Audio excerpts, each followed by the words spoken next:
अब तक तो याद है, अगर इसी तरह आप मेरी बहू को रुलाती रही तो भूल जाऊंगी, चाहे मुझे सबकी नजरों में गिरना क्यों ना पड़े। आपको भी साथ में लेकर गिरूंगी, सबको सच बता दूंगी मैं।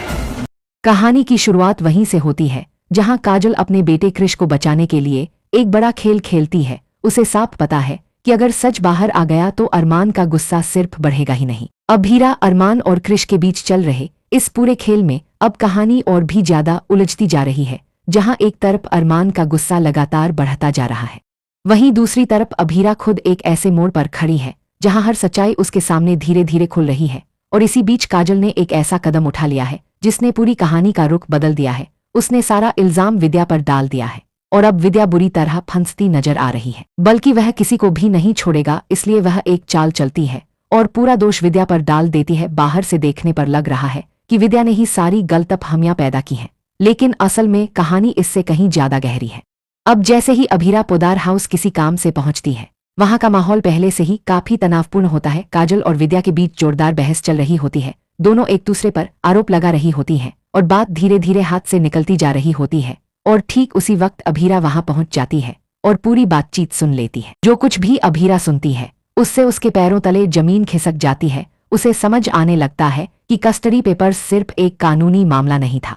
इसी बीच आने वाले एपिसोड में सबसे बड़ा ट्विस्ट तब आता है जब अभीरा अनजाने में काजल और विद्या की बातचीत सुन लेती है। वह पहले से ही कस्टडी पेपर्स को लेकर परेशान होती है, क्योंकि उसे समझ नहीं आ रहा होता कि जब उसने कभी कोई पेपर दिया ही नहीं तो फिर यह सब हुआ कैसे। उसके दिमाग में लगातार सवाल चल रहे होते हैं और उसे लग रहा होता है कि उसके साथ कोई बड़ा खेल खेला गया है, बल्कि इसके पीछे एक पूरा प्लान था जिससे उसे और अरमान को अलग किया गया। उसे यह भी पता चलता है कि विद्या ने यह पेपर्स तैयार करवाए थे और एक कॉपी अभीरा को दी गई थी, जबकि दूसरी अरमान को, यानी दोनों के बीच जानबूझकर गलतफहमियां पैदा की गईं।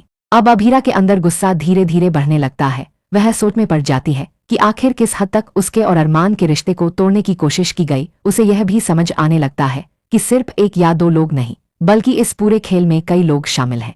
इधर दूसरी तरफ एक और बड़ा खुलासा सामने आता है। पता चलता है कि मायरा का लोकेशन कृष्ण ही मेहर को भेजा था, यानी ये कोई साधारण गलती नहीं थी, बल्कि एक सोची समझी चाल थी। इसी वजह से मायरा उस जगह पहुंच जाती है जहां उसे नहीं होना चाहिए था।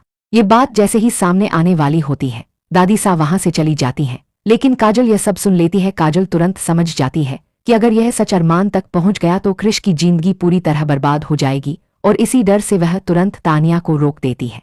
काजल तानिया से साफ कहती है कि अभी किसी को कुछ भी नहीं बताना है, चाहे कुछ भी हो जाए। अभीरा और अरमान किसी भी तरह मायरा को वापस ले आएंगे, लेकिन अगर यह सच सामने आ गया कि कृष का इसमें हाथ है तो अरमान उसे कभी माफ नहीं करेगा, वह उसे पूरी तरह खत्म कर देगा। तानिया इस बात को सुनकर अंदर से टूट जाती है। वह सब कुछ जानती है लेकिन फिर भी चुप रहने को मजबूर है। उसका दिल बार बार उसे कहता है कि सच बता दे, लेकिन वह अपने रिश्तों और हालात के बीच फंस जाती है। उधर कृष भी अपनी तरफ से पूरी कोशिश कर रहा होता है कि वह इस पूरे मामले से खुद को बचा सके। वह एक नई चाल चलता है और अरमान से दूरी बनाने की कोशिश करता है। उसका प्लान होता है कि वह कंपनी में बदलाव लाए और खुद को एक नई जगह सेट कर ले, ताकि कोई भी उसके अतीत तक न पहुंच सके। लेकिन कहानी में ट्विस्ट तब आता है जब तानिया के दिल में कृष के लिए मौजूद फीलिंग्स और उसकी गलतियों के बीच एक बड़ा संघर्ष शुरू हो जाता है। वह जानती है कि कृष ने गलत किया है, लेकिन उसके दिल का एक हिस्सा अब भी उसे रोकता है। अब जैसे जैसे एपिसोड आगे बढ़ता है, अभीरा के सामने सारी चीजें धीरे धीरे साफ होती जाती हैं। उसे यह एहसास होने लगता है कि उसे और अरमान को अलग करने के पीछे सिर्फ एक व्यक्ति नहीं, बल्कि पूरा एक नेटवर्क काम कर रहा था। काजल और विद्या दोनों की चालें अब उसके सामने खुल चुकी हैं। सबसे बड़ा झटका अभीरा को तब लगता है जब उसे एहसास होता है कि उसकी जिंदगी में जो भी गलतफहमियां आईं वो यूं ही नहीं थी, बल्कि उन्हें जानबूझकर बनाया गया था, और यही बात उसे अंदर से पूरी तरह हिला देती है। जैसे ही काजल को एहसास होता है कि अभीरा ने सारी बातें सुन ली हैं, उसका पूरा प्लान बिगड़ने लगता है। वह समझ जाती है कि अब बात कंट्रोल से बाहर हो चुकी है। पहले उसका प्लान था कि सही समय आने पर वह विद्या से अपनी बात मनवाएगी, लेकिन अब हालात बदल चुके हैं। अब काजल फिर से पूरा दोष विद्या पर डालने की कोशिश करेगी ताकि खुद को और अपने बेटे को बचा सके। वहीं विद्या पहले से ही मुश्किल में फंसी हुई है और अब उसके बचने के रास्ते और भी कम हो जाते हैं। लेकिन असली सवाल यह है कि अगर यह सच्चाई अरमान के सामने आ गई तो उसका रिएक्शन क्या होगा? क्या वह सबको माफ कर देगा या फिर सब कुछ और ज्यादा बिगड़ जाएगा? अब देखने वाली बात यह होगी कि क्या अभीरा यह सच्चाई सबके सामने लाएगी या फिर इसे अपने अंदर दबाकर एक और बड़ा तूफान आने देगी। आपको क्या लगता है, अभीरा को सच बोल देना चाहिए या हालात को संभालने के लिए इसे छुपा लेना चाहिए?